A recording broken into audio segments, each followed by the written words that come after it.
It's so subtle you can't hear it. It's pretty subtle. It's consciousness itself, awareness. We talked about love having shape, though we haven't got to it yet. And we talked about how shape affects everything. Well, there is shape associated with awareness. How the lenses that you interpret the reality with have shape to them.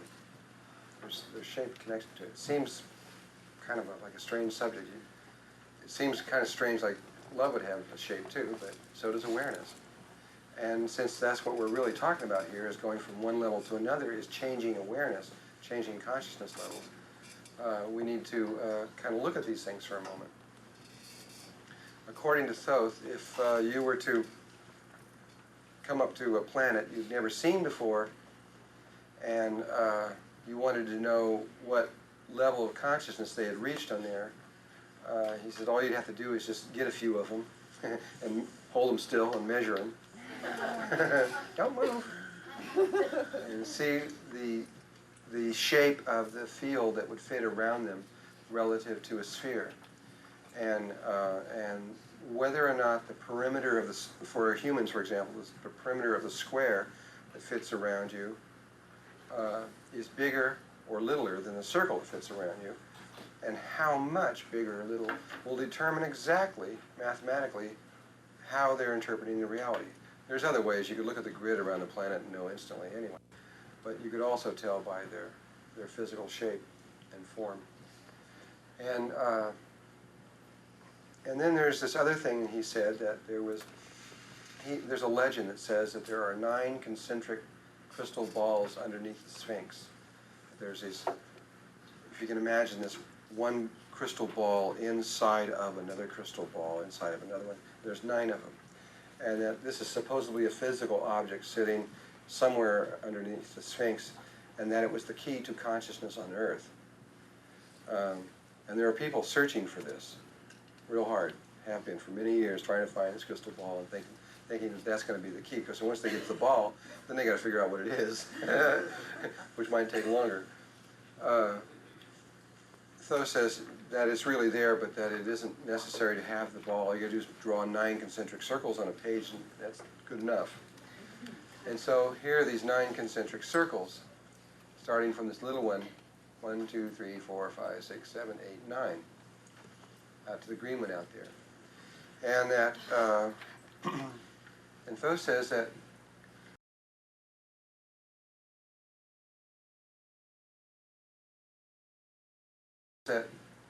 if you want to understand the consciousness, he says, look at the relationship of the squares to the circles. Again, this is male energy in relationship to female energy.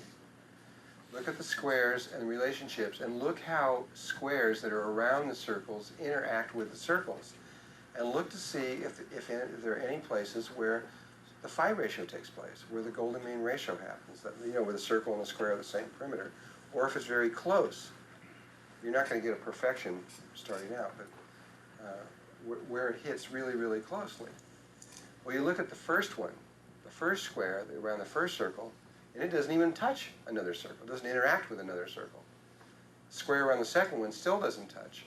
Square around the third one starts to penetrate the fourth one, but that's obviously not there. But the square that goes around the fourth circle relative to the fifth circle happens to be an almost perfect phi ratio. That is the place that self-aware consciousness happens for the first time. That's 42 plus 2 chromosomes. That's the aberrational.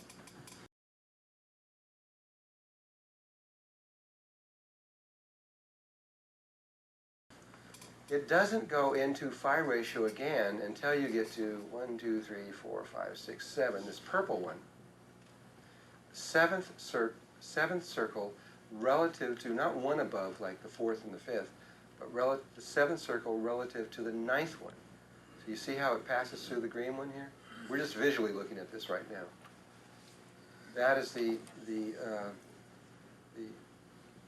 seventh relative to the ninth also forms a near perfect phi ratio. So there are 2 places in there where you have a near perfect one. However, according to Thoth, life has never figured out how to go from the 4th level to the 7th level without passing through this disharmonic level between them.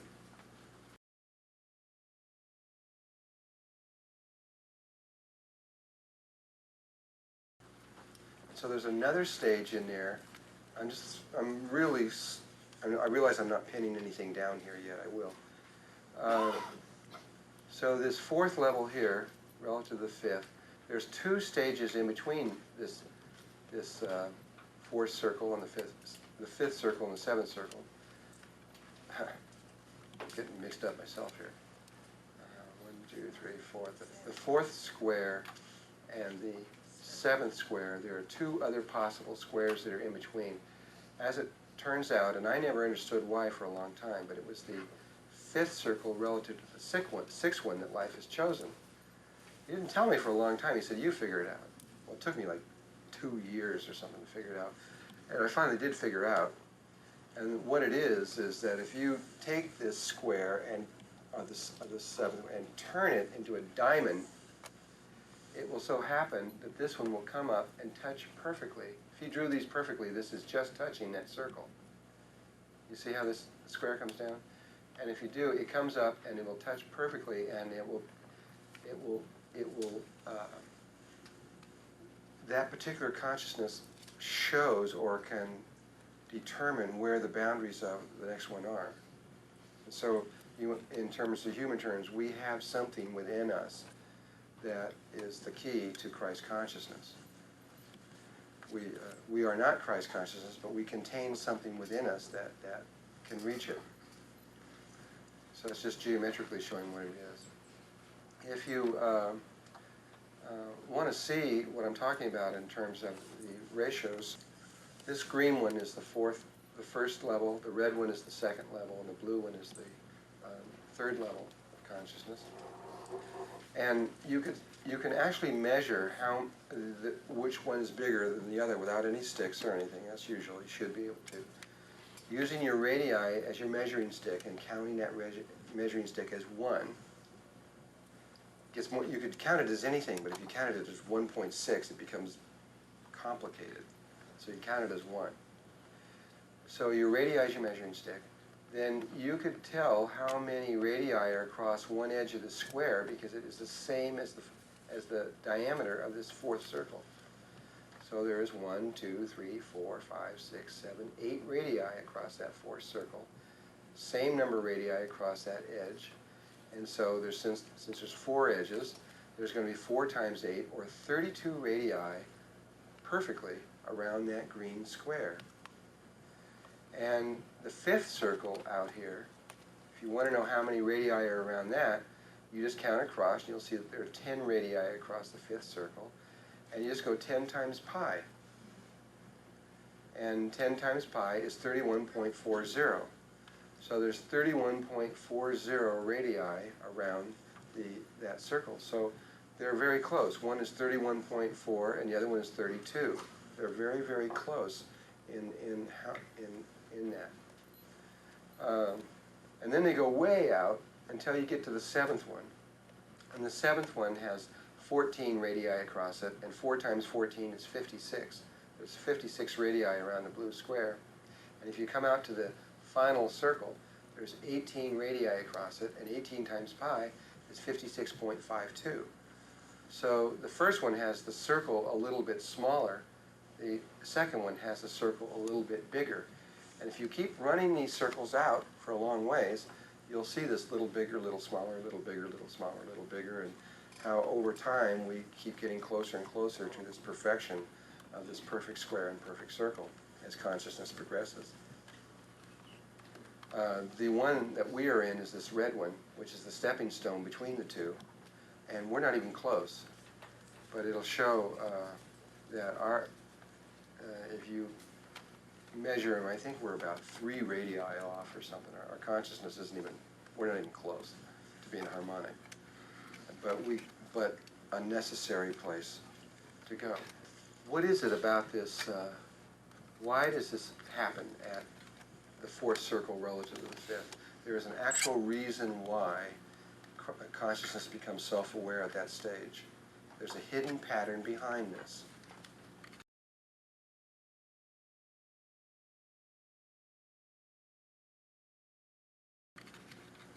And the hidden pattern is very familiar. It's the fruit of life. If you take the fruit of life and you count this as your radii as 1, you make a circle which is there, and you come out one more and put a circle which will come around there, and then one more, and you keep, in other words, you make your concentric circles out from that, starting with the radii of this. Here's what happens.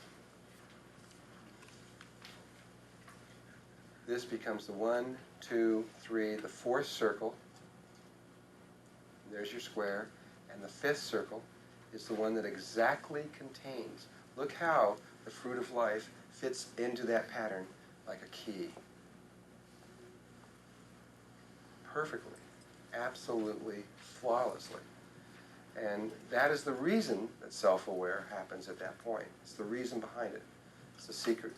This is in all your sacred geometry. When you get to something and you want to know why, look further. Look further. See what the sacred forms are that are hidden behind that, and then you'll begin to understand why. And so this is the first time right here.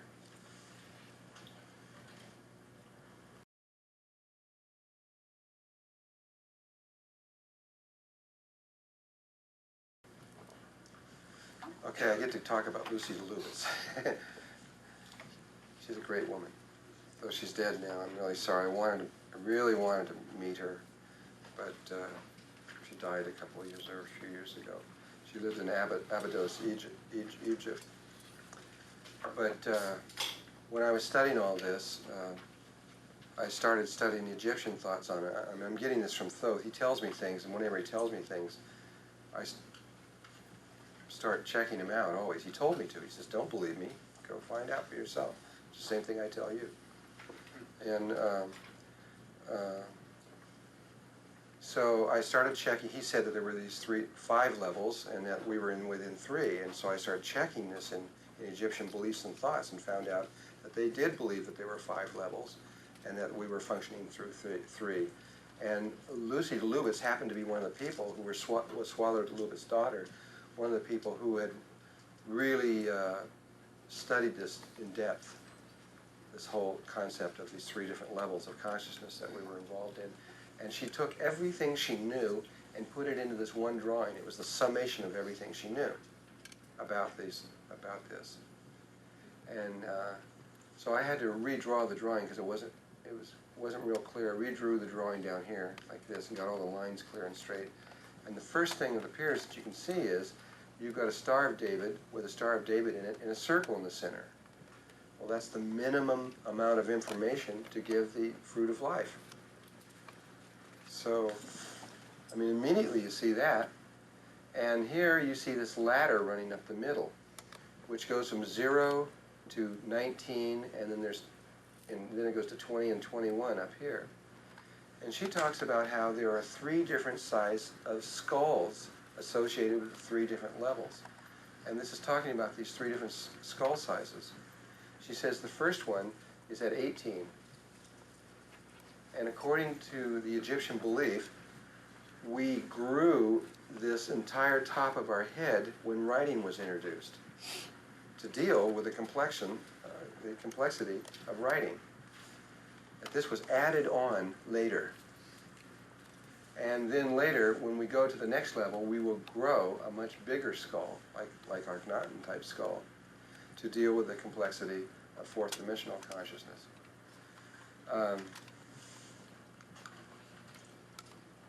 This is that, remember I said there was a big pile of rocks, it was at Karnak? That was a big pile of rocks, and she just picked up one of them, maybe 2 or 3 of them, measured them, looked at it, and said, aha. And said, made a drawing, says, that's what it looks like. And told them how, and they put all the rocks together and then formed it. Then she went over to another big pile of rocks. I don't have the other one here. Picked up some of those and measured those and said, okay, this is what it'll look like. And they put it all together and it formed this other temple, which was different from this one. And she could tell just on the geometry. I mean, this is how how well she understood what sacred geometry was all about. Because these temples were all holographic in their nature, so she knew that once she knew what a little piece was, she could figure out what everything was going to be like. And she was an amazing, amazing person.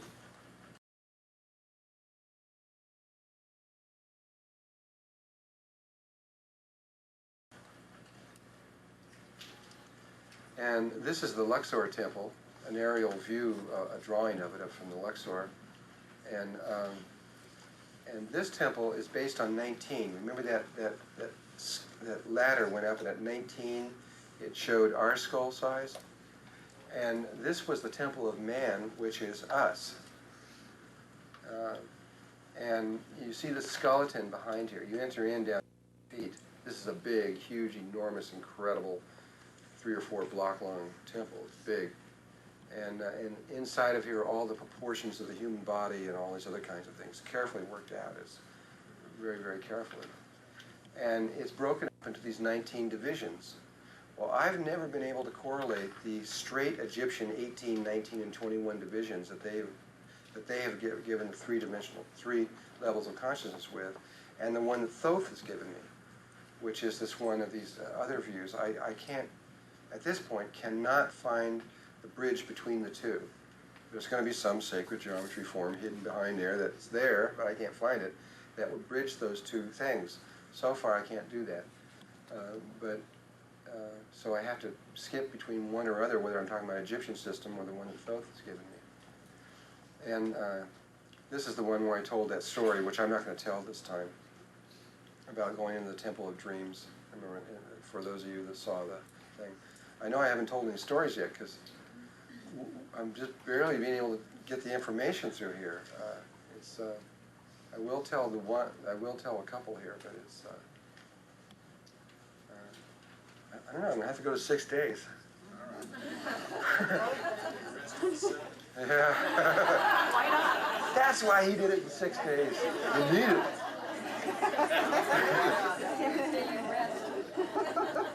I can barely rest doing it in 5. I'll tell you, it's really hard. It's really hard. For a long time, I was doing it in 4, and I mean, we were just like, I had to drop out tons of stuff and really move out to be able to make it. Well, anyway, this temple has a long causeway that goes for several miles over to, this is Luxor, and it goes over to Karnak. There's this wide thing about as wide as this room, lined with sphinxes, with sphinx heads on it. And then the sphinx heads turn into ram's heads as it gets into the Temple of Dreams. And so the Temple of Man are connected to the Temple of Dreams. They have you come in here for, this is where your initiation begins. This is where Thoth had me. Again, I had to start in that temple. He said if I started in any other temple, forget it and go home. And I had to start here for the first initiation here, and then go to the Temple of Dreams, and then from there were certain places I had to go to all of it. So when we talk about that. And the Temple of Dreams is very powerful if you ever have that initiation, because your dreams become real, and it becomes a school.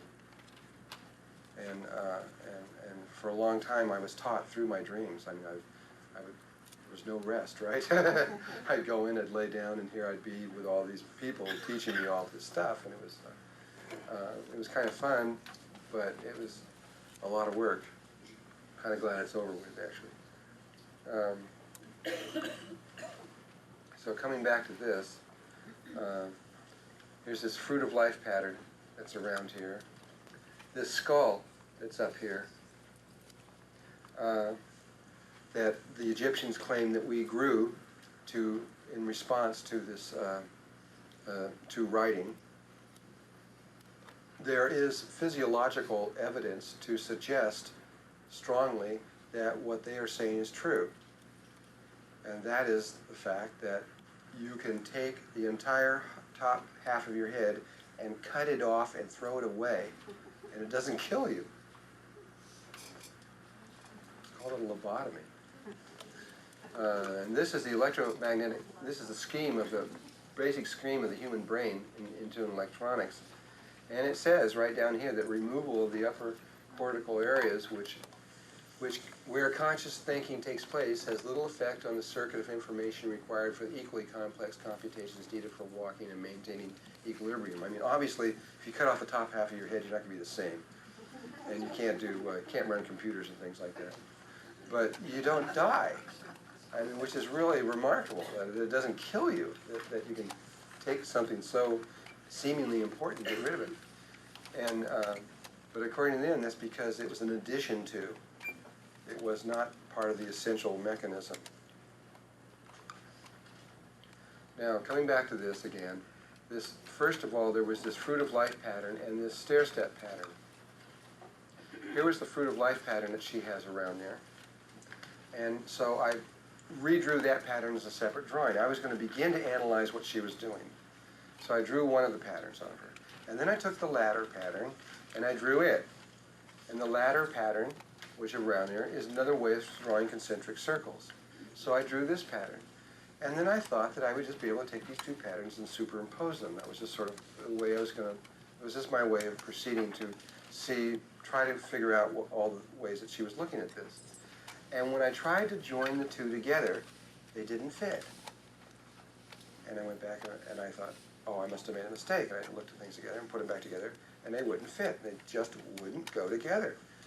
And you see, because the central pattern in her drawing shows clearly that the central circle is divided into 5 equal places, not counting this line down the middle. There's a very clear 5 division and 7 above and 7 below. So if I took the fruit of life pattern, shows that there's a central, from the central pattern, there's 2 circles above it, reaching up to here. And if this is 5, then this would have to be 5, and this would have to be 5. But when you integrate those 2 patterns together, you'll find that there's a half a circle above and a half a circle below, and it won't work. It just won't work. And I couldn't believe it, and I went back to her original drawing, and then I assumed the ladder was equal, because that's what you do. You assume there's an equal ladder, right? But when I carefully analyzed or measured very, very carefully, I found that the 5 spaces in the middle were one size, and the 7 above and 7 below, she had contracted them slightly to take up that half space so that the whole thing would fit together. And that was her, like Leonardo had the writing that you had to put a mirror onto, which would show the reflection, that there was that the female was a mirror image.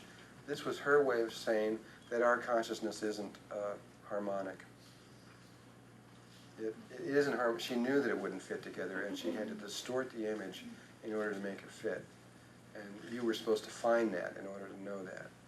And there is, and I will not say his name, there is an entire book that's been written on this very ladder that had assumed that it was equal, and everything that had been written in that book has to be wrong, because they didn't pick that up. That one little thing was not picked up.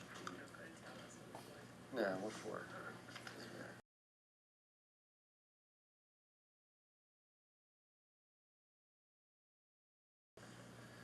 So anyway, coming back to these 3 levels of consciousness,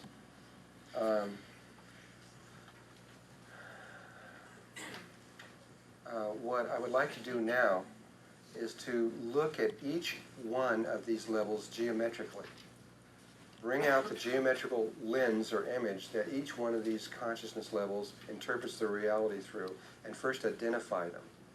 Get each one of them identified so we can look at them, and then we will talk about them a little bit deeper. In order to do that, I'm going to give them names, and the name will, and you'll understand why I'm giving them these names as it progresses. The first one, the green one, I'm going to give it an 8 by 10, meaning that the number of radii across the green square is 8, and the number of radii across the circle that forms the phi ratio is 10. So I'm going to call that an 8 by 10. Does everybody get that? Anybody not get it? Okay.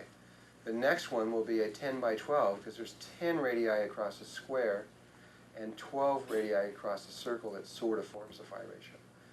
The blue one is 14 by 18, which is Christ consciousness.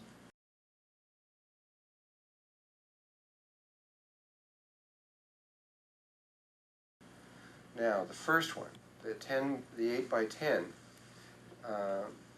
there's different ways that you can construct this to get a perfect 8 by 10. And I started to, I was just beginning to conceive of a way to do it when Thoth just said, look, let me just tell you a way. He says, it took us a long time to figure this one out.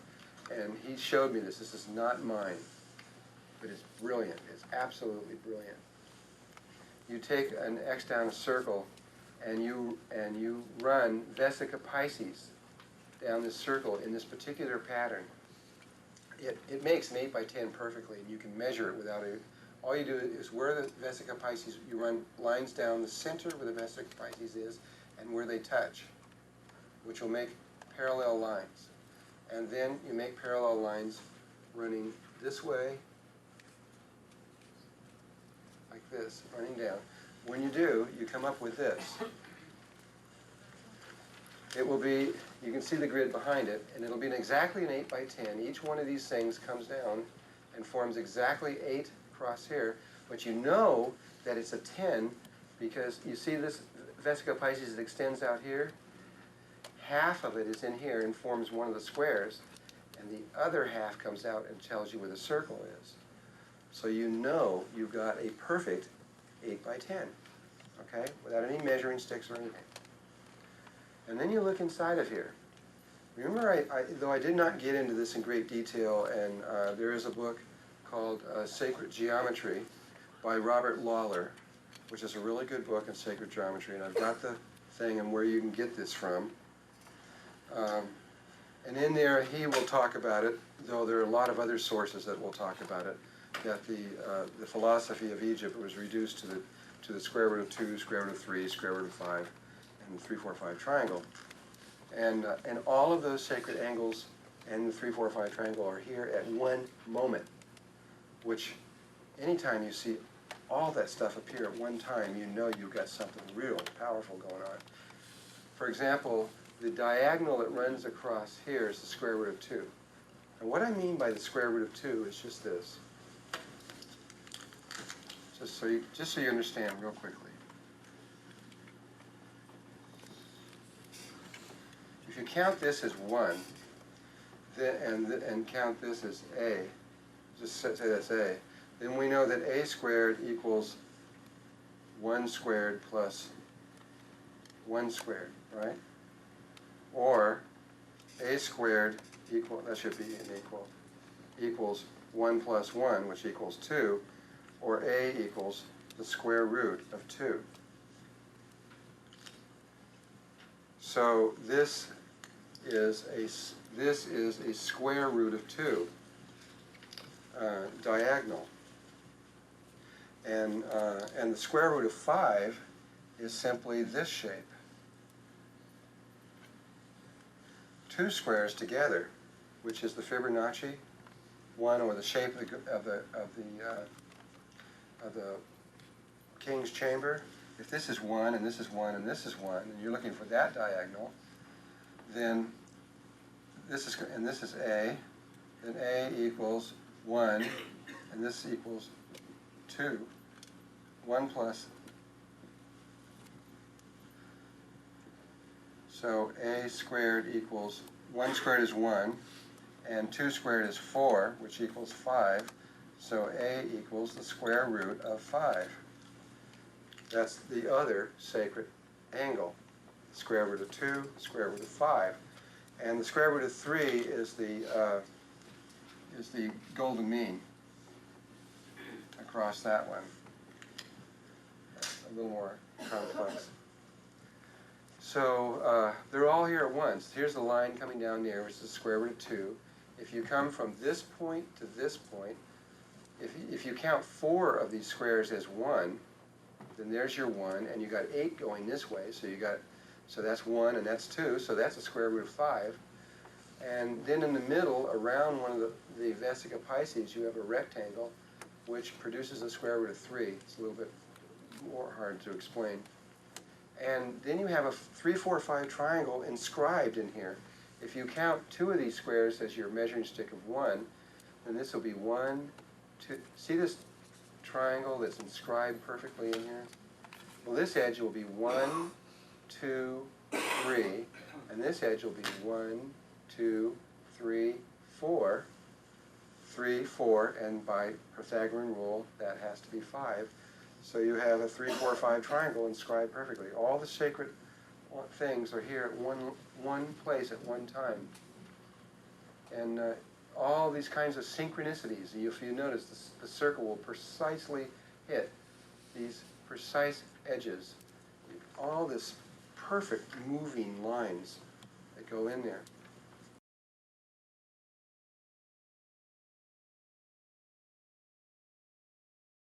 And one more thing, which is kind of funny here. You see this circle and this eye in here. You see it's the CBS eye. Actually, when we go to the next one, you'll see it even clearer over here. This is the same one again. There's the symbol for CBS, which whoever did that had something going for them when they understood that. And that literally is an eye. It's a lens. It's a lens that the Aboriginal interprets the reality through. And so here you start seeing all the synchronicities you just saw, and you see how the white light spiral reflects inside of there. The black light spiral reflects perfectly, which we saw later. It'll just precisely tip the edge over there and all these kinds of things. These amazing motions of lines that happen from this first level of consciousness. Okay, now we got that one. That one of 64 squares, first level has 64 squares in it, is related to another one that we saw earlier of 64 squares. And is related to another drawing we saw of Leonardo's, which is where that other one came from. And so at this point, you can superimpose, though this page was not flat when the copier came on, so you can start superimposing all kinds of patterns over Leonardo's drawing all at one time. You've got you've got a lot of stuff going on here now, but all those 64 squares and the first level of consciousness and all these other things are all on there. Notice also that here is the 8-cell division. And you can clearly see now how the proportions of the adult human being are contained in the original 8 cells before it ever even got to the adult. That it's all in there. And you start seeing the black and white spiral motions and a lot of other things. And you could superimpose so many things over that it begins to, you can't even begin to see it after a while. And it's all there. These are all just some of the energy fields around the body. And they're so complex, there's so many of them, it just becomes like a light coming off of us after a while. But what this means is that we've always thought that this drawing of Leonardo's is us, right? It's not us. It's the first level. It's where we came from. It's our past. It's our past. It's not the first level. It's not the second level that we're on now. When I saw this and realized this here, my first inclination was, well, did Leonardo understand what I'm being taught through Thoth? Was he was a Mason and all this stuff. I mean, did he, is that how he got this? These were the thoughts that were going through my mind. And so I started looking through all of Leonardo's works. I went very deeply through everything that I could find on Leonardo, and to looking for another, see if this was an 8 by 10, what I was looking for was a 10 by 12 or a 14 by 18 to see if Leonardo had another one of the pieces, because this could just be a coincidence. This could be just a coincidence, but if I did find a 10 by 12 or a 14 by 18, then that would be kind of start going outside of the coincidence, because you can make any kind of grid in there to make a human canon in all kinds of ratios. And so I looked and looked and looked, and I never could find it.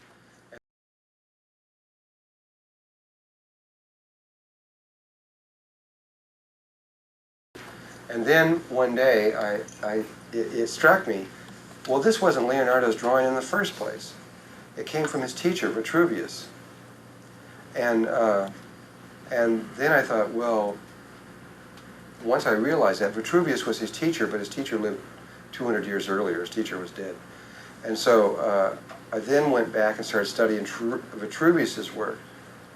Vitruvius was his primary instructor on this kind of work. In fact, this drawing, right in the books, it says right down here that these are the human proportions after Vitruvius. And so I studied all of Vitruvius's stuff to see what was going on there, and I started going through all of his stuff, and bingo, here's this drawing. At first, I didn't see it. It was a human cannon, and then second, and I'll show it to you, and then all of a sudden it popped out, and I saw it. Here's the 10 by 12. 2 of the 3 pieces were found, and I'll show it to you in a moment. And I was then I highly suspected that the same kind of information was not just something that Thoth was new, but this was something that was a body of information that had been kept on the earth for a long time. I'm going to slowly bring you to that level right now in just a moment. This is another way to lay the Vesica Pisces down an axis, a different way, which will produce the second level of consciousness. Again, you do the same thing, drawing your lines along the Vesica Pisces, using your Vesica Pisces as the underlying grid, and it comes up with this one. And again, you can see only now, here's your Vesica Pisces overextends, and you can see that half of it's on one side, half of it's on the other, and you can count it. There'll be 10 this way and 12 running across this way. So it's a 10 by 12, 100 squares. Could be why there's 100 squares in this thing, and the King's Chamber, as we're going to see, this just struck me right now. I never realized this until this minute. The King's Chamber is one of these guys, and it is made for our level of consciousness. It sits on the floor level. You'll see in a moment that there's another, the very level of stones that it sits in there is another proof, which I'll have to come up with in a minute, that they were referring to our level of consciousness. But the number of stones that the King's Chamber is made out of is exactly 100 stones. I never realized that until now, that it corresponded with this. I'll have to record that in there. I guess I just did. I'm not going to tell you what all this other stuff is, except for one thing. I will tell you in a moment. The 4 squares that are around the body, the center of the body, that are a reflection of the original 8 cells, when I tried to put in these, I took the original 4 squares out of here, and I started putting the spirals in there, and it just kind of goes all over. It doesn't work. And Thoth watched me for a while, and he's sitting there with a grin on his face. And I says, "What are you grinning for?" And he says, "Well, you're probably not going to get that this afternoon." And I said, "What do you mean?" He says, "Well, it took us about 10,000 years to figure it out. And I think I'll just tell you, okay?" And I would have probably not figured it out. The ratios change. The original 4 squares around the first level of consciousness, I was assuming that this was 1, but it's not 1, it's 1 squared. Of course, 1 squared equals 1, so how in the heck do you know the difference? There's no way to visually tell the difference. And so when you come to the next one, in order to make the energies work, you have to take, you don't go to 2, but you go to 2 squared, which is 4. And you must take 4 squares as your base, so that the diagonal of 4 squares, which is across 2 of them rather than 1, becomes your key. And so I did that, and then, so it goes 1, 1, 2, which exactly hits the apex of this point up here, and leaves. And everything, all the synchronicity hits again. And we'll explain what all this is in just a moment. I'll come back to this in just a moment. But anyway, this is the eyeball that we use as a lens to interpret our reality with. And it is the second level, but I'll come back to that in just a moment. And this is Vitruvius's, that's kind of fun to say, Vitruvius's canon of the human body. And at first, it does not look like a 10 by 12, because it's got a whole lot of squares in there. But if you notice, he put these heavy dots on certain ones, and which makes a larger square grid hidden underneath there. And so if you count them, you'll see that there's 1, 2, 3, 4, 5, 6, 7, 8, 9, 10. A 100 grid is hidden underneath there. And there's this, looks kind of like a vesica Piscis, but if you actually create it, it is not. The centers won't meet with each other. It's a constructed pattern that is a key, that if you then put a compass from the center place to that place and spin it around, it will form a circle that will precisely hit the longest finger and forms a 10 by 12 pattern around there. So he had it hidden secretly behind there. And there are a lot of real interesting things about this. He has this diamond pattern here, around there like that. The diamond pattern is also the key. Remember the second level? The way that remember you had the 3 squares, and this middle square, which where we are, to get to the Christ consciousness, you rotate it to a diamond. And so the first one goes like this, the second one goes like that, and the next one goes like this. It's like, and I heard one whale back there.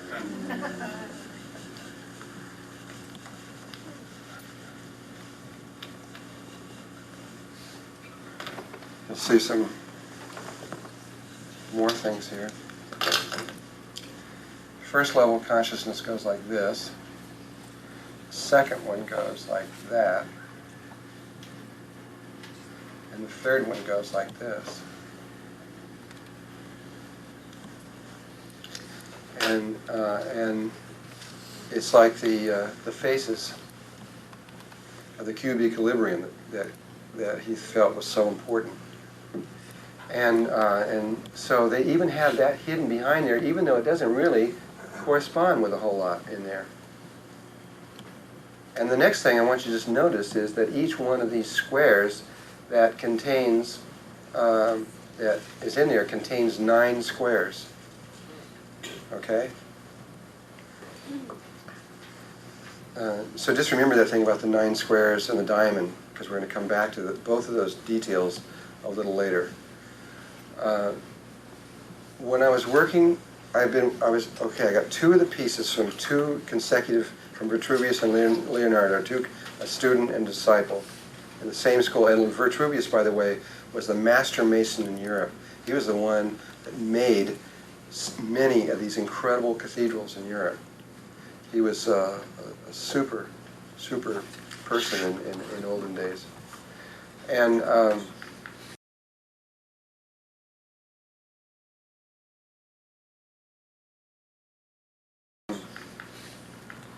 but I never had any absolute, definite, tied down, perfect proof that this was true, that these guys really understood what Thoth was trying to teach me. Until about a year and a half ago or something, I gave a workshop in Long Island. And I gave 2 back-to-back, which I don't do anymore. One weekend and one the next one. It totally wipes me out. It's not fair to the people, because by the time I get down with these things, I'm pretty tired. And but anyway, I did that, and I was sitting there. I had some time in between, and so I was hanging out in this house that had a big library. And in the library, here's this big old book that I'd never seen before, and it was called The Unpublished Works of Leonardo da Vinci. Stuff that nobody thought was important, because it was just sketches and stuff like this, and stuff that was never made it to anything like that. And so I go, wow, something I've never seen. I'm going through this book, and go to this one chapter, and I just couldn't believe it, what was in this chapter. And the people who wrote the book had no idea what it was about. Nothing at all. They didn't know. This is Leonardo's drawing of the flower of life, extended out. And he wrote extensively about the flower of life, not just a little bit. He had all kinds of drawings showing this sacred pattern in here, and how all the different patterns that were hidden inside of there, the relationships of triangles inside of there, all this various stuff, the seed of life, everything else. These were all the things you'd find in the walls at Abydos on this temple over there. It almost looks like the same kind of stuff that they were doing on those walls over there. And if that isn't enough, he had pages of showing all the angles and possibilities that were contained in there and the rotational patterns that were contained in the Flower of Life. You can see the spinning rotations and patterns that were down here and over here. And he had pages of this stuff going on and on and on. And it was the book's belief that all the inventions that Leonardo had come up with all the gear ratios and all the things, because he was the first one to invent all this stuff, that it was through, though they didn't understand it, they believed that it was through these drawings somehow that he had come up with these ratios and everything. Well, if he understood the Flower of Life, and you want to apply it to mechanics or anything else, it makes everything easy. No wonder he was considered a genius, because he understood the underlying patterns of the reality itself. It turns anybody into that. I mean, it's so. After I saw that, I mean, I don't know what you guys think, but there's no doubt in my mind, he was heading down the exact same pathway that we are in this room right now. Maybe he had a teacher like you. Huh? Maybe he had a teacher like you. Well, he had Vitruvius. He had all of Vitruvius's works and everything, and that's what he was studying. Plus, he was a Mason, which it was through the Masons that he got that, and he had all that information there. But I just didn't realize that the Masons had this. But yet, when I talked to that guy, just want to say that when I talked to the guy that came into my room that was a Mason, I was asking him all kinds of questions, and he just kept saying, "I don't know. I think that we have lost a whole lot in present day time. I don't think the Masons know a lot of this anymore, though maybe they do. I don't want to discredit them, but I just have a feeling that a lot of this has been lost."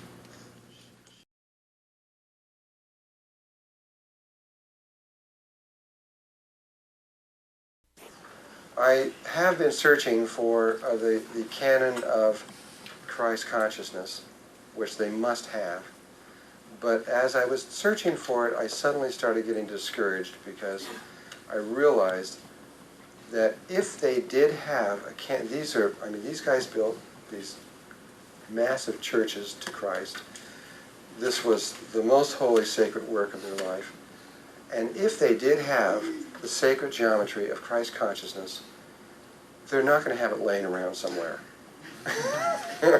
It's going to be locked up in gold boxes and buried 80 feet into the ground or somewhere, and I'm probably not going to find it very easily. And I've never been able, and I've looked through everything I can, and I've never been able to find it. But this is it, right here. But I read that somewhere that the rest of his work is in the Vatican locked up. of whose work? She said she read that the rest of the work of Leonardo da Vinci was locked up in the Vatican. That would make sense. Yes. As I understand it from studying the Masons, I'm not one, you don't get the knowledge till your 33rd degree. Did the guy who walked in your room, was he a 33rd degree? Well, I don't know. This is true, but I have talked to people that are 33 degree who have seen this and said that this was, they have never received anything on this level. Because I know Walt Disney was one. I mean, there are people That who... makes sense, too. He actually did a sacred geometry Donald Duck move. Yeah.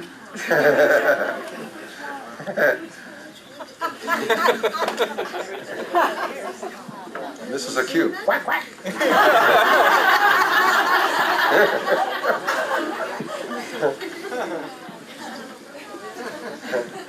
There's more than one Donald Duck? She asked which Donald Duck was. No, which Donald Duck? Oh, I don't know. Donald Duck in Mathemagic Donald Duck in Mathemagical Land? Land. Mathemagic Land. Mathemagic Land. Okay. Well, anyway, this is it. And you can go straight to it because you can just, you've got all nine concentric circles and it automatically makes the grids. You don't have to go through that complex before. And the interesting thing is the one that forms this one that makes the grid around the body is not 1 squared but 2 squared but 3 squared, which is 9 squares. And remember on Vitruvius' thing, every one of the squares had 9 squares in there. Again, one of the keys showing how It was the key that linked up to the next one. And so 9 squares is the key to that one. And then so you have to go across 3 squares to get your yardstick of 1 to make everything work. And again, 3, 3, perfectly touching the apex of there and leaving. And this is Christ consciousness here. It's the lens that the next 3rd level interprets the reality through. Now, this next drawing is not completely mine, and I really don't know. I want to give credit for who did this, though I don't know who did it, because so many people have tried to take credit for this.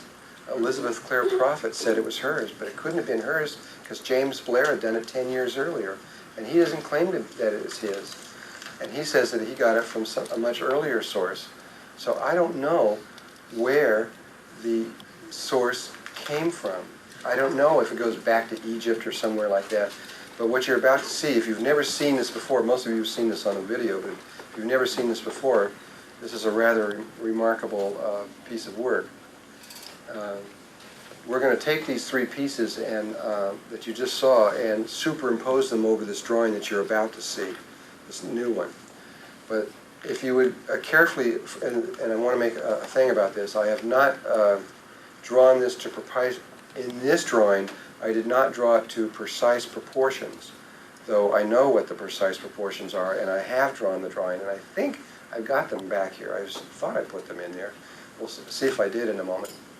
But if not, the proportions are ever so slightly different.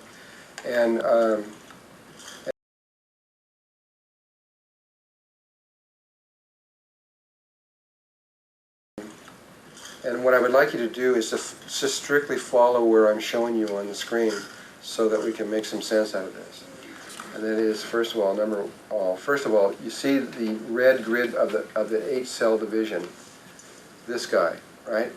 Everybody see that around here? There's the 8 cells. There's the square that fits around the 8 cells. The dotted line is the inner surface of the zona pellucida, and the solid line will be the outer surface of the zona pellucida, or the place that it goes into phi ratio. And now, of course, at the same time, though I don't have it drawn on here, you've got the human body in here, stretched across here like Leonardo.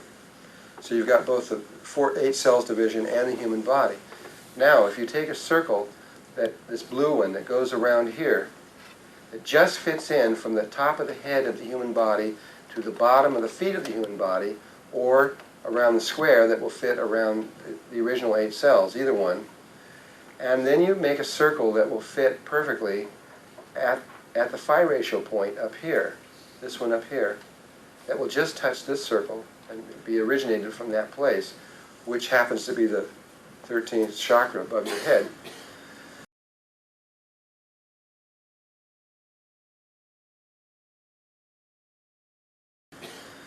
Then this circle here and this circle here are in the exact proportions to the planet that we sit on and the moon that rotates around us. Those are the exact sizes of the Earth and the moon. And they are contained in your proportions or in the original 8 cells. And I can prove it mathematically. I'll do that right now.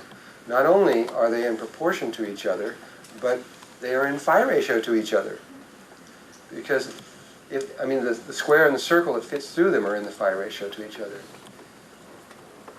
So I can prove that they are in proportion to each other if I use the actual mileage of the Earth and the Moon, and that they are in proportion to each other if I can calculate that the square, if you could figure out the miles around the square that would fit around the Earth itself, relative to a circle, if you put the moon right on the surface of the Earth, and you could calculate how many miles would go around this circle here, if those two were the same, that would simultaneously prove that they're in phi ratio, and also that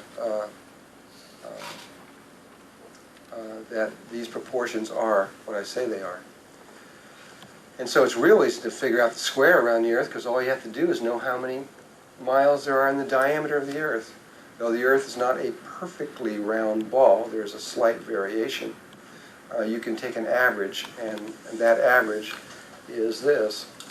The average is that there are 7,920 miles through the diameter of the Earth. And if you multiply that times 4 to figure out what the square would be, there are 31,680 miles. 31,680 miles in this imaginary square that would fit around the Earth, or a cube, however you want to look at it. And if you wanted to know if the circle that would fit through the moon, if it was on the surface, if the circumference of this is the same, that's what you're looking for, then all you have to do is take the diameter of the Earth plus the radius of the moon plus the radius of the moon, which, and the two radii equal the diameter. So you just take the diameter of the moon, the diameter of the Earth, you add them together, and you multiply times pi. And that will give you how many miles would fit around here. And if it happens to be the same, or even close, you've got a phi ratio thing, which would prove everything I just said. And the diameter of the Earth is 7,920 miles. And the diameter of the moon is 2,160 miles. You can read this in any book. You add them together and you get 10,080. If you want to take 22/7, which happens to be a real close approximation to pi, it comes up with exactly 31,680 miles. If you take pi, it's off a couple miles. But the fact that it can do that, the fact that the size of the Earth and the size of the moon are contained in the original 8 cells of life, or contained inside the human body, the very planet we live on. I mean, you might let that sink in for a moment. It's pretty amazing that would be there. It's just like, I mean, how can that be? Well, he said as above, so below, but I mean, it still boggles my mind. I still don't quite understand that. That says, are there only certain sizes of planets that are possible? Are there only certain ratios? Kepler felt that there were only certain places that planets could rotate around suns. Are there also only certain sizes of planets that can even be? We know that there are only certain places that electrons can be. I mean, this says some really, really, really deep things.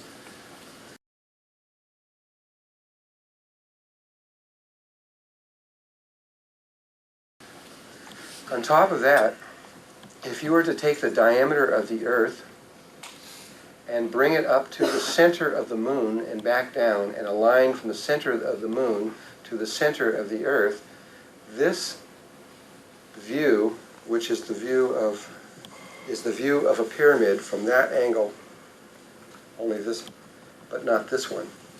It happens to be 51 degrees, 51 minutes, and approximately 24 seconds. It's the Great Pyramid. It is an exact view or proportion of the Great Pyramid itself. And in the Emerald Tablets, Thoth says that he made the Great Pyramid, and that he made it from the proportions of the Earth.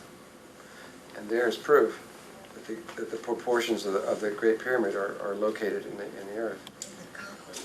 Oh, well, yeah, you are coming up with it. This does come back up with that image that the Masons drew in that first one. And it also began to tell me what these places are that they drew to. And what I now know is that in the human body, it's the navel. That's what that spot is right there that this comes up to. It's exactly to where the belly button is. But what all these things are in here is it has to do, and we'll talk about these later. There's a sphere that will move through here and touch all 4 spheres. It's real important. There's another one inside, if you could get it in there, that would touch all 8 of these. the relationship of those two spheres, if you put a square around the little one and if you drew these to the proper proportion, if you put a square around the one that fits through there, relative to the one that sits inside, makes a holographic image of the whole one, and it forms a phi ratio again. And it's another key to all of this. And that, according to Thoth, was why the Lucifer rebellion happened. Is the difference We'll talk about that in a little bit. So the inner aspect of the whole thing has an outer image of what's on the outer aspect of the whole thing. But there is there's a great cosmic controversy over all this, of which I'll bring up later. It's the reason why that Lucifer did what he did, but I have to wait till I get there to explain it. Here I was just going to show you that the next thing I was going to come up and show you is the pyramid, and then show you the actual pyramid. This is the angle that they're referring to over here. Now these are the drawings that these next two drawings are of incredible importance for some people. Not for most of you guys. But the inner circle that passes through the middle determines if it's set up here. See the circle here? If you set it up here, it will determine the inner thickness of the zona pellucida. The inner circle that will fit inside the middle, if you run them over, they will exactly make, if this is a 64 grid, it will exactly form the original 4 squares in the middle. And if you run it over, it will tell you where the outer thickness of the zonas of pellucida is. And again, those two circles become very, very important. And this is the one where you got these are the precise proportions now. If you ran a square around that one, it would form a phi ratio like the bigger one. And there is another geometrical problem that one would have to solve if you wanted to know everything about the subject. And that is that taking this structure over here, you can see this Star of David pattern around here, which forms a cube, which is sitting at an angle, right? And we know that is, or at least, I guess I'm just basically telling you, that is the way that the energy field sits around the body. But remember, we also had a square going this way, right? So we have a square going this way and a square going tilted. And there has to be a mathematical relationship between those, or everything was wrong. Took a long time to figure it out. This is it right here. That white tetrahedron is like this green one right here. And the black one, I think it is, comes down like this here, forming this pattern like that. And this is the square that we see going around the body. And these happen to be where the lines are that were drawn on Leonardo's drawing. He divided the whole thing into 1, 2, 3, 4 parts. The piece that comes over the top and the bottom is the length of your hand and all that other stuff. So you can actually see the tilted square or the star tetrahedral field in relationship to the square at this time. And you can mathematically see how the two link together. It was real important for me to see that, because once I saw that there was this square this way and also this way, I had to find the link, or my mind would never stop. It would just keep going. Because then I would have this little doubt in my head in there going, about all of this. But once I found all of this, it solved the problems for me.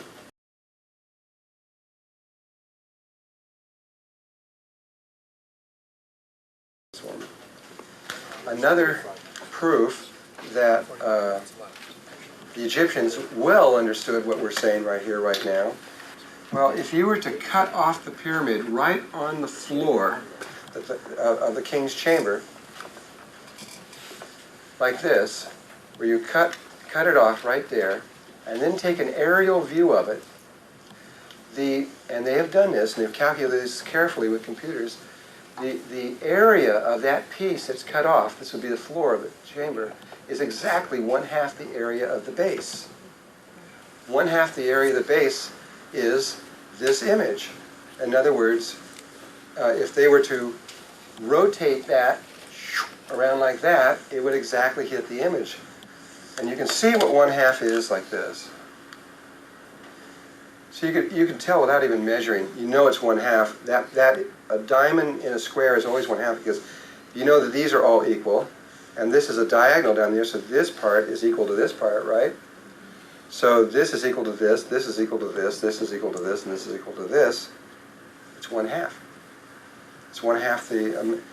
This is going to be 1, 2, 3, 4, 5, 6, 7, 8 of them, and this is 4 of them, and so it's 1/2 of the area. That's without going through any kind of mathematical way of doing it. And so the very placement of where the floor of the king's chamber was another hidden thing, showing that that it was made for the second level of consciousness, which he also did the same thing in here on the second level of consciousness. And this is that relationship of the square. This is the proportion here. I could really go off on this drawing right here, right now. I don't know if I will. You got all your square root of 3, square root of 2, square root of 5 lines just by connecting them together and all these patterns. This one coming down to here is 1 square of a 64 square grid pattern. This one you can really extract all kinds of information from it, but I'll just let you guys do that. It's really fun what can be done from that drawing and what's possible if you ever wanted to study this someday.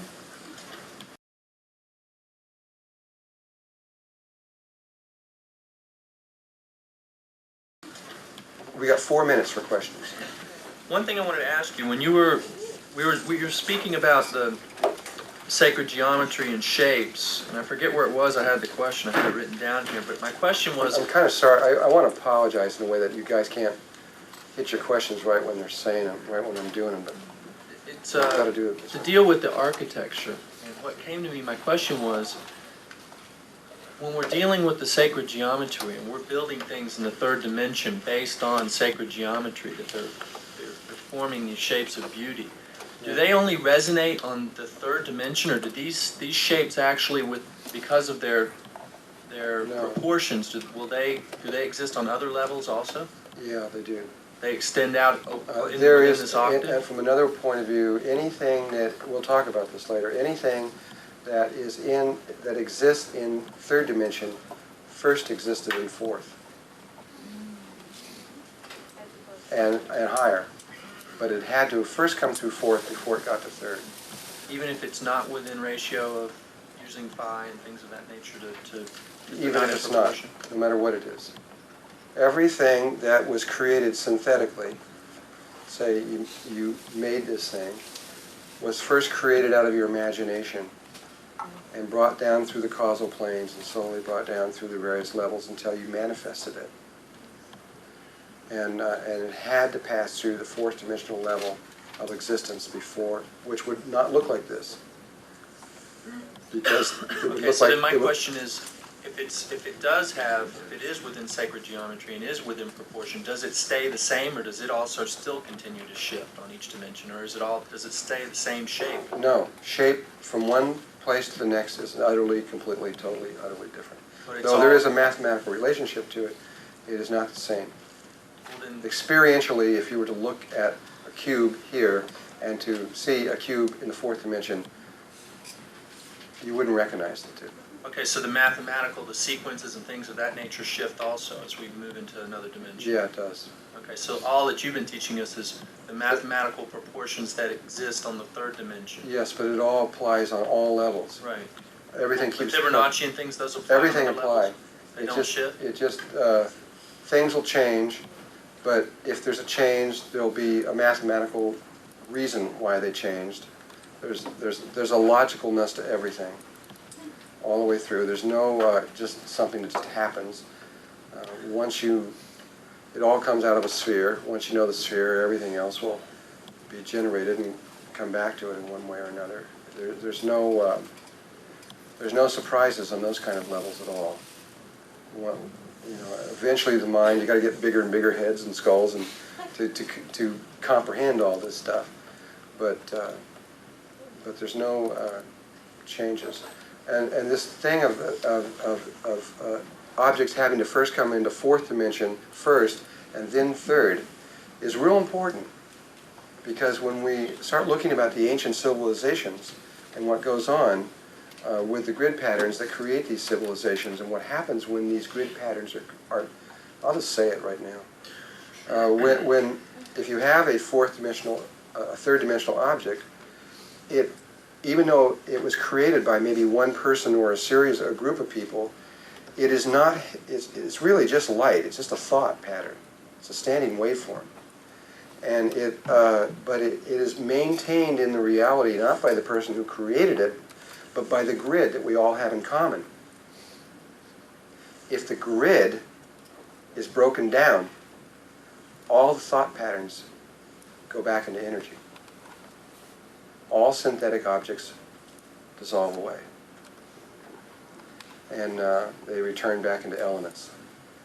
And they don't hold their shape or their pattern. And so when a consciousness leaves and it dissolves its grid, and I'm talking about the grid that extends around the entire planet, like 50, 60 miles up around the planet, then all synthetic stuff goes with it.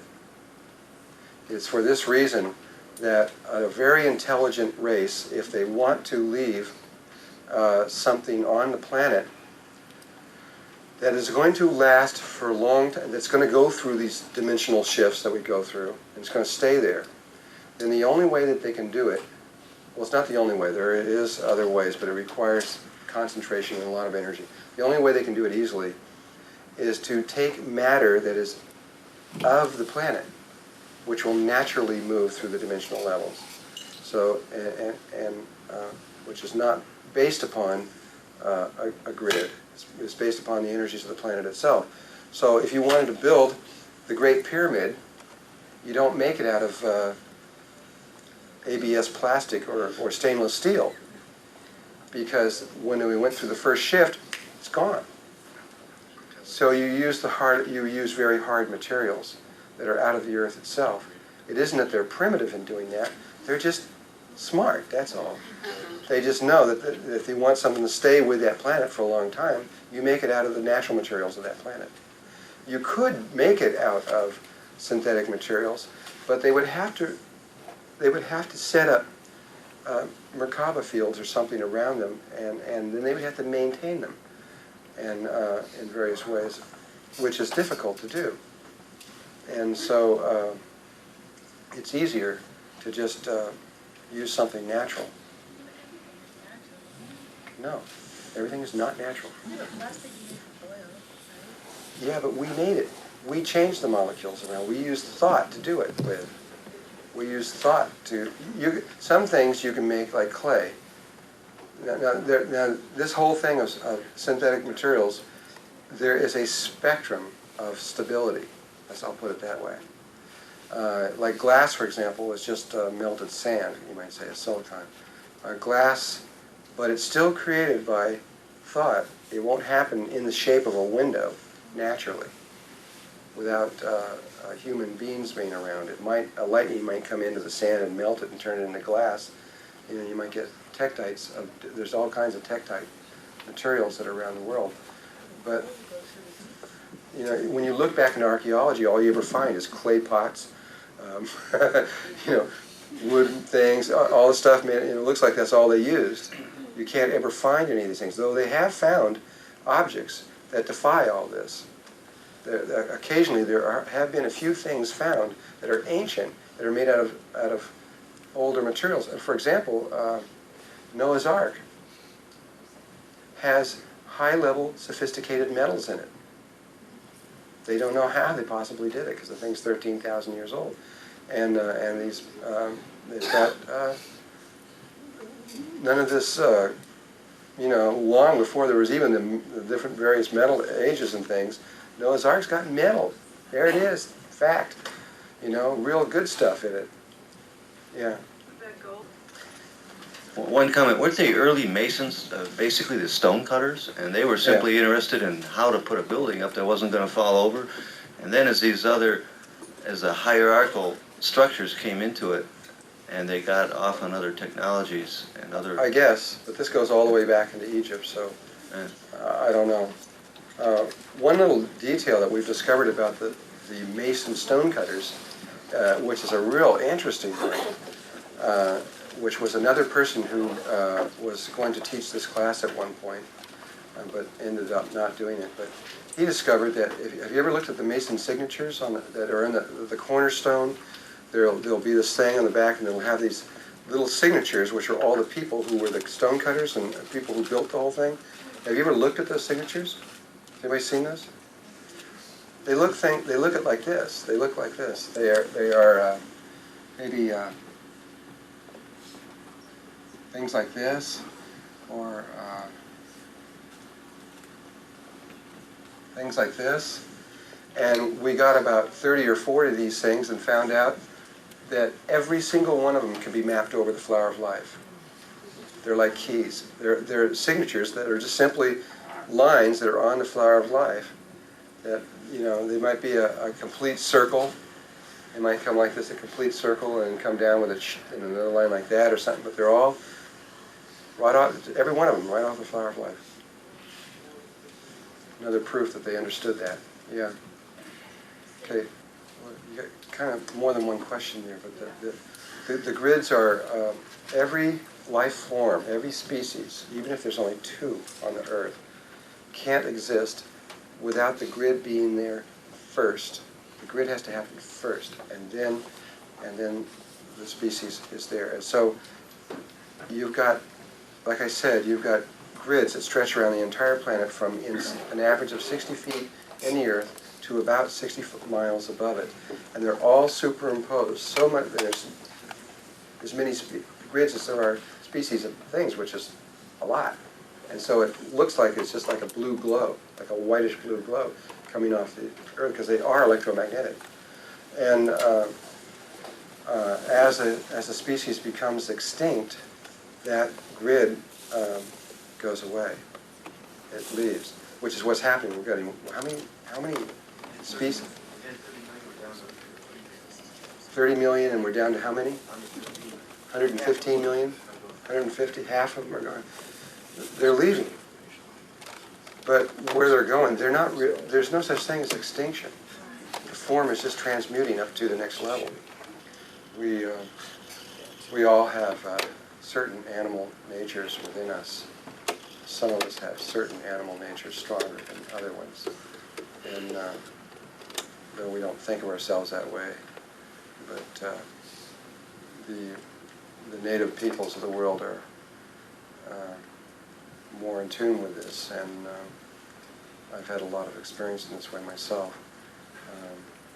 Not to the point of becoming or turning from a light body into another animal, but the animals have, a lot of the work that has happened here has come from the animals, and mostly for me it's been with birds like this. The life forms are leaving, they're going. It's like 30 an hour or something. I don't know what it is. Life is leaving here fast, and like you said, 30 million. So we're down to 15 million, and half the life of the planet is left now. That's a lot, and but they're not dying. That's the thing you must know, at least in your heart. That, yeah, they're not dying. They're just transmuting to another. They're reforming the grids at another dimensional level. So but what they do is they reform those grids up to first. The grids have to be. The grids come from 4th to 3rd, and then they move back to the one in the 4th, and then dissolve the one in the 3rd. Well, it isn't really leaving the Earth. It's just on a different wavelength of the Earth. They're just in a different, they're still on the Earth. And in this other wavelength, they're very healthy and probably real happy. Because it feels they're in tune with that place a lot more, and it feels a lot better. And we're about to do that same thing. It's okay. This is a natural, this part of the whole thing is a natural process. It's not, I mean, it looks real bad, I know, I understand it, but that part's okay. The part that's unnatural is the speed at which we were doing this at. This is what's so extraordinary.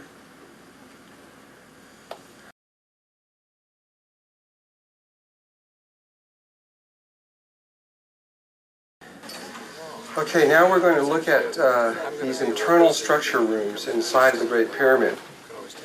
The reason we're going to do that is because when Akhenaten gave the Egyptian Mystery Scroll of Akhenaten the Law of One, he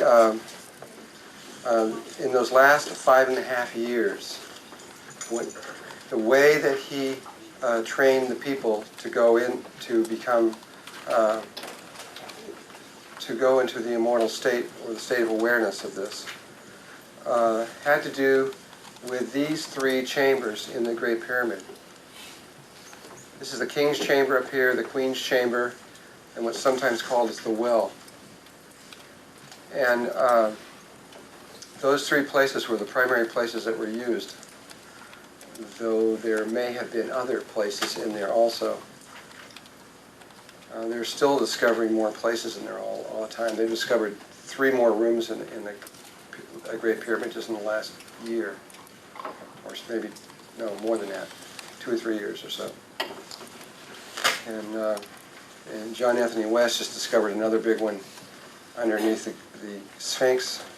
The Japanese discovered another one on the Sphinx. They discovered the tunnel that is talked about in so many of the ancient books that goes from the Sphinx to the Great Pyramid. In fact, all 3 of the pyramids. That tunnel was just discovered by the Japanese. A lot of new stuff that are becoming aware of. Very little of this has been published at all. The 3 rooms that they found were off the Queen's chamber. They found 3 rooms off 3 walls. And one of the walls they found was absolutely empty. One of the walls was filled from floor to ceiling with radioactive sand. And the other one had a solid gold life-size statue of somebody in it. And the Japanese stole it. And it caused a huge... the Egyptian Antiquities Minister was fired, and there was a worldwide FBI type thing trying to find it right now. But I mean, it was priceless. It was solid gold. But it's gone now. It's probably sitting in some rich guy's house somewhere. Anyway, I want to describe these 3 rooms and what they are. This is called the King's Chamber and the Queen's Chamber. It has nothing to do with kings and queens. This is called it was the Arabs who called this the King's and Queen Chamber. The Arabs bury their men in flat roofs, and they bury their women in pitched roofs. And so that's why it was called the King and Queen's Chamber. If these had been reversed around, they would reverse the names around. And this was never a burial chamber for a person. That was not its purpose, ever. You'll read about that many, many times, but there is one very definite proof of that, which is kind of undeniable, though they try to deny it. And because they say that it was designed originally for Cheops. But in every single case in Egyptian history, without exception, that I know of, when they buried someone of importance, and it's not just king and queens, but it was like the doctors and a lot of other people that were important in there, when they were all buried, they took their organs out and they put them into these four clay jars, and then mummified them, put the body into a sarcophagus, sealed the lid up, and then they carried the sarcophagus and the jars to the place where the person was to be buried. And but that would have been impossible here because the sarcophagus still sits in the king's chamber. It's sitting right in there, you can see it. And so if you went in there, and first of all, you'd say, well, that's where they buried it and somebody stole the body or something. But the sarcophagus, and this is the important part, is bigger than the doorway that leads into it. You can't get it in or, that's why it's still there. You can't get it in or out. It's impossible. The lid could be turned and taken out, so somebody stole the lid. sarcophagus is still there. And so they obviously didn't ever mean for someone to be buried there. They would have carried it in. So whoever built this thing put the sarcophagus in the room before they finished it. And there's another area of this place up here called the King's Chamber that I want to talk about. Okay, that's the side view of the King's Chamber, which looks like this.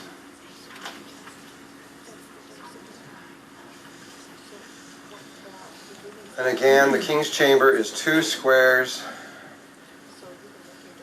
and the diagonal of that ceiling height is exactly 1/2 the diagonal, which means that if you're in that room, by measuring the diagonal half, it folds down and marks a very specific spot in the precise center of the room. There are 2 places of initiation in this room. One of them is right about here.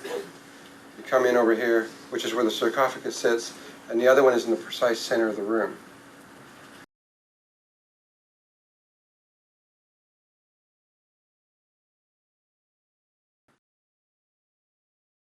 They're different. There's just to go through the initiation spots, you begin down here at the end of this tunnel, which we haven't talked about yet. You then go to the King's Chamber. You first go into that tunnel, you wait a few years. You then go into the King's Chamber, and you immediately go to the Queen's Chamber, which is where you get stabilized. You wait a few years, and then you come back and you finish, and sometimes hundreds of years. And then you come back and complete it in the center here. It's the final one. This is where they tell you, yes, you really did do it. And so over the top of here, there are these 5 little chambers over the top of the King's Chamber.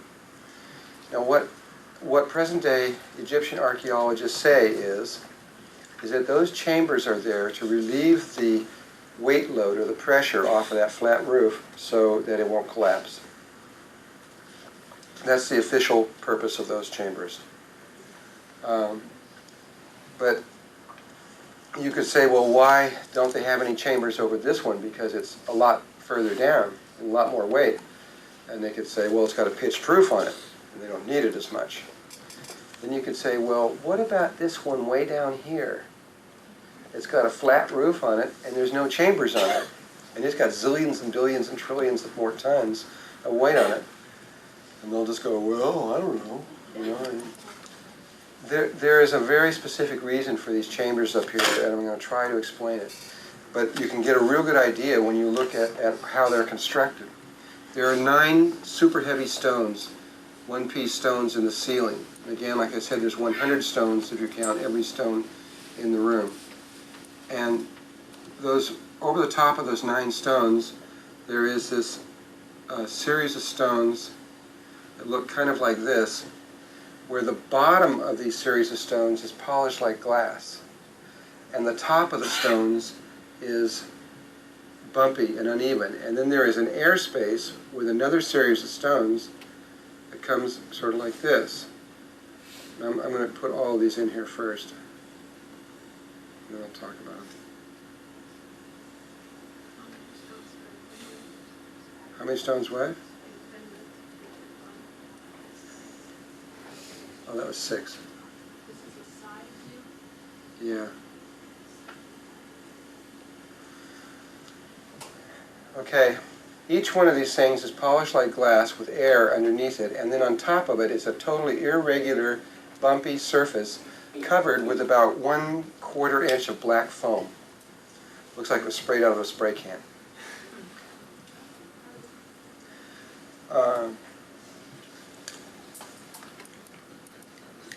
If you just by looking at this, if you know anything about reflection and absorption, this is reflecting something this way and absorbing something that's coming from above. It's a separator, a divider of 2 different kinds of energies. Okay, now that you can see that,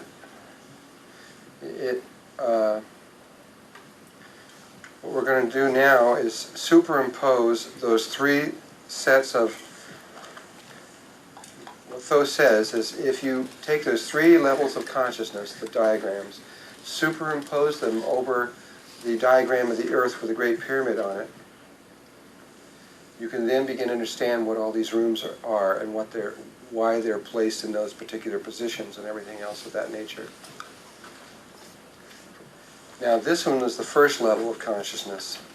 For those of you who know, the pyramid is based on thirds. That's the primary division factor that is in there. You'll see why they chose thirds right now. The pyramid is used for the second level of consciousness to go to the third level of consciousness. That's its whole soul, purpose, and function on consciousness level. There's a lot of other, lots and lots and lots of other reasons why it exists. Huh? It's for the initiation process that was designed in there, or tuned in there, was for us to go to Christ consciousness. It was not for the aberrational to come to us or up there for the first level. So from second level to go to third level. And if you drew the pyramid across the earth right here and up to the top, which I don't have on here, you would see that the steps between the base of the pyramid and the top of the pyramid would be into fifths. It'd be 1, 2, 3, 4, 5. It's not divisible by 3. However, here's the pyramid now. And if you notice, this one is 1, 2, 3, 4, 5, 6, which is divisible by 3. And the Christ consciousness one is 1, 2, 3, 4, 5, 6, 7, 8, 9, also divisible by 3, which is the reason why thirds were chosen. Now coming back to this one, look at the black and white spiraling energy that comes out of this area. That's why I chose this square up here before. You have a black light spiral coming like this, and you have a white light spiral that just happens to hit the absolute apex of the pyramid and leave. It comes up out there. And supposing you wanted to connect in with just the white light spiral. These are very powerful energy beams that are coming in out of this mass of energy. That's the reason why the mass is so great, that creates these fields. And you want to connect in just with a white light one, which comes out of there and spirals out and reaches deep, deep, deep, deep into space. He says it goes all the way to the center of the galaxy. I don't know. I guess so. And but you got a certain electrical problem in that right above you, you have the black light spiral originating also. And so you say you want to separate those two things out. This was the king's chamber was put. Here's the center of the pyramid. It was put off center. Where they placed it was right here. They don't know why it was off center. It wasn't on center because they wanted to get in here. They can't come up here to get it. They can't come down here because they cross at this point. So they came to this place right here, but then they had this problem. And that was the reason for all those chambers going in there, was to separate the black from the white, get them to two places so that when you were sitting in the sarcophagus, you could tune into only this one energy field. Otherwise, you'd have both of them originating there. You would be almost impossible to distinguish one from the other. And it was the male energy lines that they were concerned with, not the curving female one. The curving female one has no distinguishing mark on it. But the male one is countable. 1, 1, 2, 3, set at 90-degree turns. Now, one more thing to notice about this arrangement up here. If this was the pyramid, yes, the room is off-center. It sits like that, kind of. But the sarcophagus sits in a place like this, which is in the exact center of the pyramid. So when you are laying down in the sarcophagus with your head facing toward the center of the back wall, you have this, they tune to the, you have the white light one, the female one coming in too, but they tune to the black one, the white one, the male one rather of the white. And it would come in like this, it would hit the very center and rise up, come right up from underneath, come right through where the head is, so that when you laid down, you could tune your head and get the pineal passing right through the center of your pineal gland. That was the whole purpose of what was going on. Your head is toward the door. Same wall as the door, which is toward the center of the, huh? Is it north, south, east, west? I believe that it is toward the north. It's coming up at a 45-degree angle right through your pineal gland.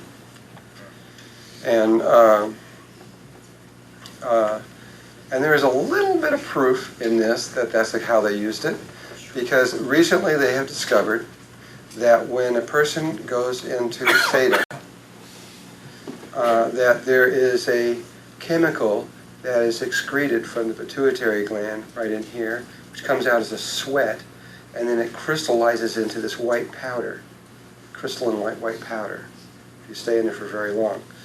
And when they first opened the sarcophagus, they noticed all this white powder at one end, and they scooped it all up, and it's put into a little glass vial, and it now sits in the British Museum. And it wasn't until just recently that they discovered that it was the same chemical that's excreted when someone is deeply into theta. And it was a lot of powder. It wasn't just one guy dying and having a good time dying in there. It was a lot of people over a long period of time. Unless he had a real sweaty gland, I guess. So, what they would do is, after going through 12 years of the left eye of Horus and 12 years of the right eye of Horus, and then you were all ready, they took you and they put you into the sarcophagus, they put the lid on, and they left you in there for approximately 3.5 days. And then you would tune to that field and you would follow the energy out and returning. If it was a logarithmic spiral that they had taken off on, there's no beginning and no end. They would not know how to come back. But because it was Fibonacci and it has a starting point, they can count the turns. And they were trained to do this. They could count their turns right back and come back at 5, 3, 2, 1, 1, and back in their body. They could locate their body in the spiral. And that was all part of the training. This is according to Thoth. It's so outrageous that how could everybody ever just figure it out? I don't know. But that is what they did. And then once they had that, they got out of there and they were like totally blown away from it all. They were then brought down into the Queen's chamber, from which in the Queen's chamber, it was some kind of stabilizing experience so that they wouldn't lose the experience. A lot of times you can have a very powerful experience in life, and then as you start going through life, it kind of fades away. It gets weaker. They did something to them in the Queen's chamber that would lock it in so they wouldn't lose the experience. And I'm not exactly sure what that was. But there was something that leads into the Queen's chamber, a very little known thing, which might bring us home a little bit.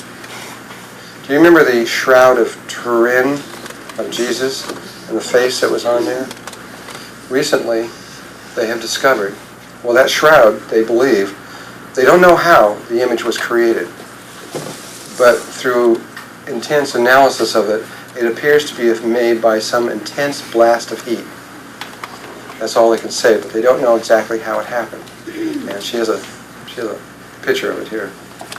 This is a positive. This is a positive rather than the negative. Well, they have discovered, more or less recently, this same image leading into the Queen's Chamber on the stone by a process totally unknown. It's only about this big and it's up high, and it's right as you go into it. And it appears to be the exact same image as the Shroud of Turin. And also, as they've analyzed that, it appears to be done by some kind of intense blast of heat. But they don't know what it was or how it was created. Which is hardly anyone knows about that, don't they? Yeah. When I was in the King's Chamber a year ago, January, in the sarcophagus, there is no lid. There is no. They took the lid away a long time ago. How could that fit through the door? The lid can be turned sideways and it can go through easily. It's only just about like an inch all the way around. The lid can be turned. The sarcophagus is that high, Yes, when you climb into it. you know, and the lid is about this wide. The lid could go out, and that's why it's no longer there. But the sarcophagus can't go out. This is the King's Chamber. This is the Queen's Chamber. And this is the well, and this is the pit. And this is the Grand Gallery. Yeah.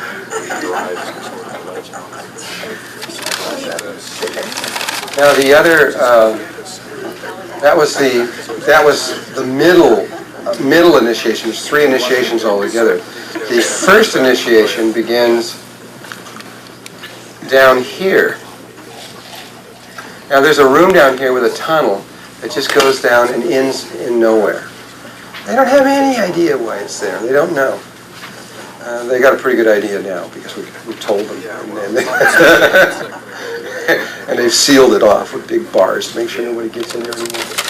But they did know that there was it was really strange because when we first got there, they had barred it off up at the top. They just barred the whole thing off and made it illegal to go in there. I mean, you went in there, right to jail.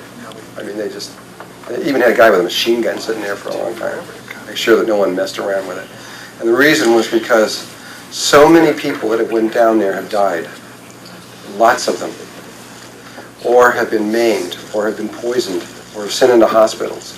And by means that no one can understand. They have found poisonous snakes down in there that don't exist in Egypt, or poisonous spiders that don't exist in Egypt. Poisonous gases have just appeared out of nowhere, on and on and on, stuff like this. And it's all documented, and the government will clearly admit to it, the whole thing.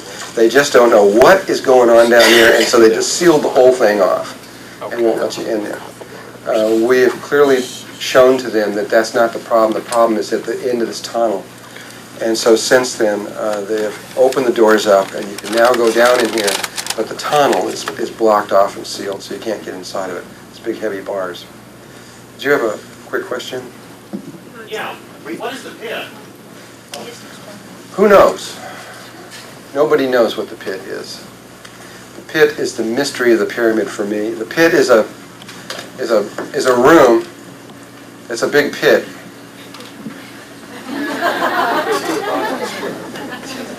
But that's where they put the workers. No, but on the edge of this pit is what looks like a golden mean, big, huge block, polished, clean, smooth, of granite. I think it's granite. And it looks like it's ready. It looks like you can just push it over and it would fall. And I've sat and thought about this a long time, and I'm sure it's meant to fall at the right moment. It will, and probably will shake the whole earth somehow. I don't know what it's meant to do. But that block is ready to go, and it isn't going. It looks like a room. Well, that isn't the exact shape of it. I just, a womb?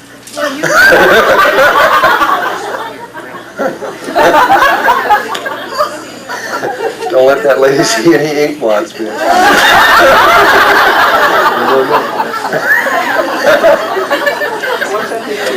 Okay. Anyway, I don't know what the pit is. I really don't know. I'm sorry, but I don't know what it is. But it is something very special. It's like when Al, what's his name, came in through here. I don't know his Muslim name. It was 300-400 years ago. There was a door right here, and the door was such that if you just touched it just right, it would open up. And there was all the stories. He had read all the stories about how they could do that. And had gone in there. It would swing on a hinge like this. But he could never find it. I mean, because the seams are just sealed like you can't even get paper between them. And so they dug in here. They dug through here. They dug through a whole tunnel and everything else like that. And when they were getting down here, close to, over in this area over in there, they suddenly heard these huge sounds. These giant, massive blocks were sliding down a thing, sealing off the entryway into the king's up into the king's chamber.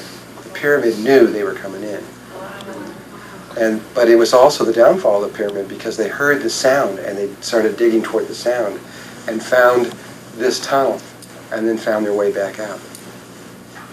If they hadn't heard the sound, they would have just kept going right into the middle of this pyramid and never probably would have found their way in. Did you have a quick question? Where does that tunnel go? The one that they're having on the property? What's up with that? Where does this tunnel go? Yeah, what's it all about? Well, okay, I'm going to tell a story about it. And it is a fourth dimensional tunnel. This is why all these things would appear in there. You go into the fourth dimension. The end of it extends into the fourth dimension. And when you go in there, whatever you think and whatever you feel literally happens. And so if you're uninitiated and you go in there and you have any fears, they become real. If you're afraid of something, then that thing becomes real and it'll kill you. If it's your fear, if your fear is of drowning, the whole place would fill up with water. You can't have any fears and go into the fourth dimension, or they will become real. And we're going to talk about that a lot too. Okay. Did you just say this was the first level of initiation? This is the first level of How initiation. did you have all your fears manifested before you You have to work with those first.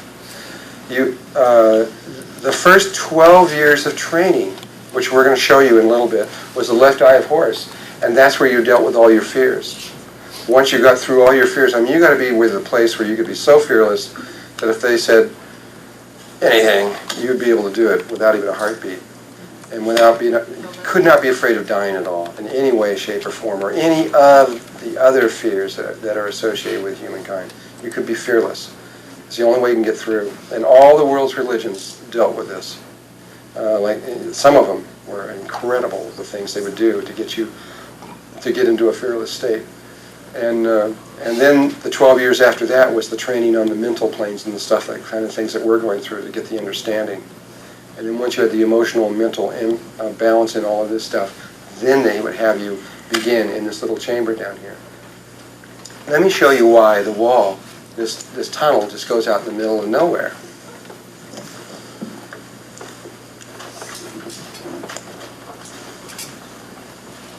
Look what happens with the black light spiral. It comes right down here. So what they did is, they had, the room was right here, and they dug the tunnel over to where the black light spiral arm was reached. And they did it down here and not up here because this goes through 0 point. And they didn't want to get it up in here because whoever got it up in here would have to go through the great void. And they wanted to catch it after it was outside of the great void, after they got outside of 0 point, and take it from there.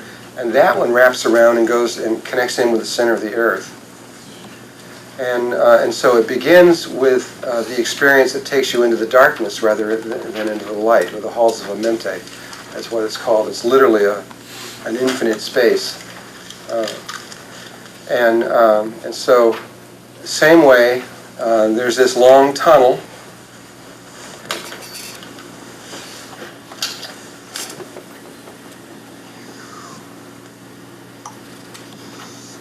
There's this tunnel, and you've got this, I believe it actually comes from this direction now that I think about it. Like this. And the person would sit in, originally they would sit with their knees folded up like this, but the tunnel's only about that high.